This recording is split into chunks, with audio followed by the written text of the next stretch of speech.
Well, I'm doing another garden visit today, and I'm joined by my good friend, Mr. Lee Connelly from Skinny Jean Garden. How you doing, Lee? Yeah, I'm good, man. I'm excited to show you, for both to look round. Where are we today? Because you brought me here. We are at Beth Chatto Gardens, which is just down the road from me, so...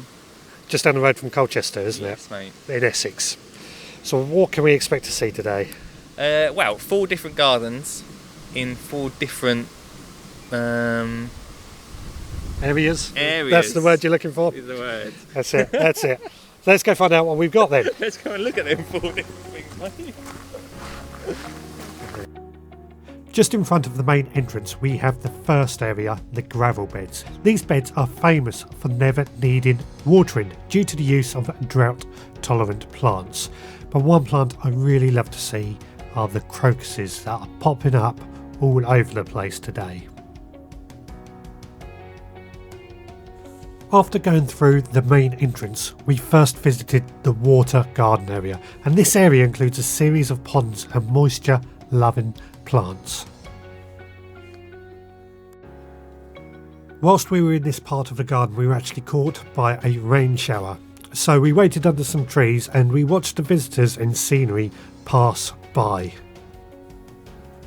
So this might be a good point to tell you a bit about Beth Chatto and her gardens. Now, Beth Chatto was an OBE award-winning plantswoman, author and lecturer, and her work began in the 1960s when she moved into this location and took on an overgrown wasteland of brambles, parched gravel and boggy ditches, transforming it into what we see today, using plants adapted by nature to thrive in different conditions, using the philosophy a right plant for the right place. An inspiration informal garden has now developed. Now, Beth oversaw the development of her gardens right up into her 90s and worked closely with the team which is still located at the gardens. Now, the gardens actually remain a family-run business managed by Beth's granddaughter Julia, and it includes not only the gardens that we can visit but also a well thought out nursery, something that we will talk about a bit later on.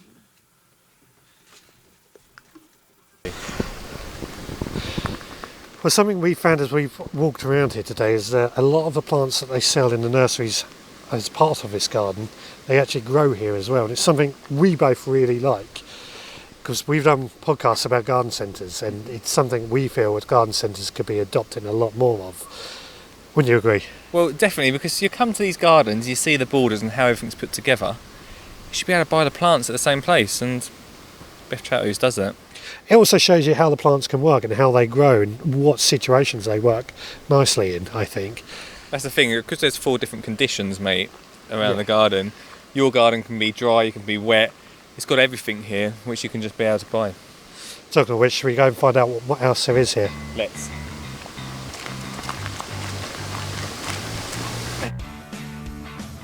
In this same area, we came across a vegetable patch area, which of course caught my attention with a collection of courgettes, Cape gooseberries and chard still producing. After this area, Lee and I headed up to the reservoir garden where I thought I'd take the opportunity to have a chat to Lee, find out what he thought on the garden and a bit about Lee. Oh, well, we've walked up now to the reservoir garden and I find this quite attractive, don't you? I think this is quite new, this area of the Beth Chatto. Well, it definitely seems it, but I really like the planting around here. Yeah, because you've got a lot of sort of islands just scattered around with these little paths meandering way through them. Meandering, that's a big word for me, isn't it? I like that. But I think that describes exactly what we're seeing. And yeah, I like it. And there's a good mix of sort of irises and red hot pokers and things like that are just showing themselves off around here. And I think it's great. Yeah, it provides a bit of interest. And also you've got these little benches plotted up around where you can just sort of see different views of this little garden. Yeah. So while we're sat on the bench, obviously I said at the beginning I'm with my friend Lee, who's a Skinny Jean gardener. But what is the Skinny Jean gardener? Oh, mate, it's just a gardener that wears skinny jeans, isn't it? As simple as that. Do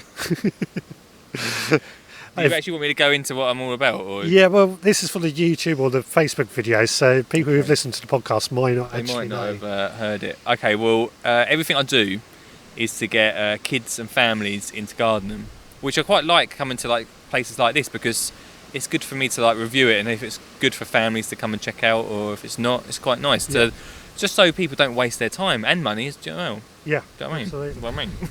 Absolutely. Now, you are a former Blue Peter gardener. Yes. But you've got a huge list of things behind you back catalogue. Back catalogue, that's the word. Yeah, mate. I mean, I've done quite a bit. It's been busy. Podcast, obviously. Yeah. Listen to the podcast. And yeah, just getting kids in gardening. In fact, that come from Blue Peter mainly. Right. All my different ideas, which is going to be in a new book coming soon. Might be out when this video comes out. But yeah, there's like, you know, it's just being in the industry is just fun, and like I love coming to see gardens like this, which sort of I want my own garden to be a bit more. And this is what I'm kind of taking away from a lot of these gardens, because I visit gardens quite a lot, and I want to take something away to use in my own garden, and this is the whole point of these videos. So when you're looking around at the moment, what are you thinking you can incorporate into your own garden? Well, I'm looking for colour for starters, but also we mentioned a minute ago about stuff that around autumn time starts to die off. Yeah. Something that when it dies off, you can still leave out. You don't have to clear it up. It looks architecturally beautiful. Something that looks architecturally amazing even throughout the autumn that you haven't got to clear away. I like that sort of thing.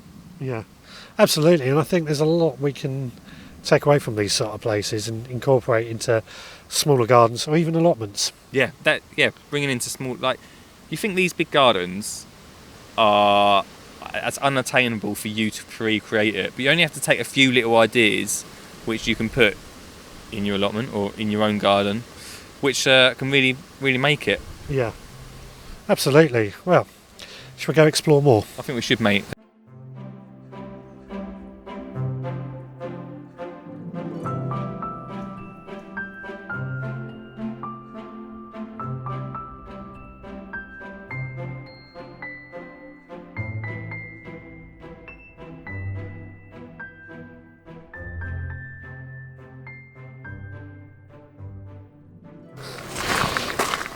Well, behind us we have Beth Chatto's house, and this was obviously her back garden. Never mind the entire estate being her garden. Thank you very much for bringing me here today, Lee. This has been an absolutely wonderful day out. It's not a huge garden. We can easily visit this in one day if you think of coming in the future. What's your final thoughts on the place? I love it here, mate. I think the best thing is that, like we said about the plants, we had to buy them, but also they do some great events here as well. Right, fantastic. And obviously there's people tending as we're walking around, as you might be able to see behind us. So there are people on site to ask advice from if need be as well. Always helpful. Now, if somebody wants to find out more about you, where do they go? You know, skinnyjeangardener.co.uk. Great stuff. Thanks again. We'll see you on the next one. Thank you for joining us. Don't forget to like, subscribe and all that jazz. Thumbs up. Thumbs up.